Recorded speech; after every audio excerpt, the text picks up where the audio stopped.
Una notizia dell'ultima ora potrebbe cambiare il panorama del mercato del Napoli. Il club azzurro è sempre più vicino all'ingaggio di Cristiano Biraghi. Un acquisto strategico che promette di alzare ulteriormente il livello della squadra di Antonio Conte.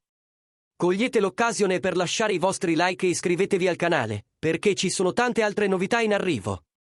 Il Napoli continua ad agitarsi dietro le quinte del mercato di gennaio, alla ricerca di rinforzi fondamentali per mantenere la propria competitività in Serie A. Tra gli obiettivi più forti, Cristiano Biraghi sembra essere il nome principale per colmare una lacuna importante della squadra. Il terzino sinistro, che ha da poco lasciato la Fiorentina, è sempre più vicino a vestire la maglia azzurra dopo che il Bologna ha incontrato difficoltà nel portare avanti la trattativa. Secondo quanto riportato dal portale Tuttomercatoweb, il Bologna, guidato da Vincenzo Italiano, aveva inizialmente mostrato interesse per Biraghi. Tuttavia, complicazioni logistiche e finanziarie hanno reso difficile la conclusione dell'affare.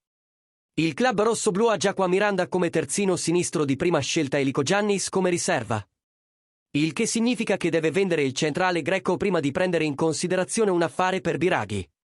L'operazione, però, si è rivelata difficile, soprattutto per l'impatto finanziario che lo stipendio dell'ex capitano della Fiorentina avrebbe sul monte stipendi del Bologna. Con la strada spianata, il Napoli è emerso come il principale candidato ad assicurarsi la firma di Biraghi.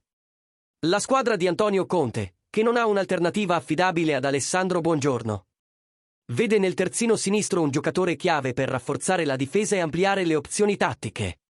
Biraghi, con la sua esperienza e la sua leadership, sarebbe un'aggiunta preziosa alla squadra partenopea, soprattutto in una stagione in cui il club punta a consolidare la sua posizione di rilievo in Serie A. Se le trattative procederanno come previsto, l'arrivo di Biraghi potrebbe essere ufficializzato nelle prossime settimane, mettendo fine a una telenovela che si è trascinata sul mercato. Pensate che Biraghi sia l'acquisto ideale per il Napoli? Lasciate la vostra opinione nei commenti e continuate a seguire il canale per ulteriori aggiornamenti a caldo.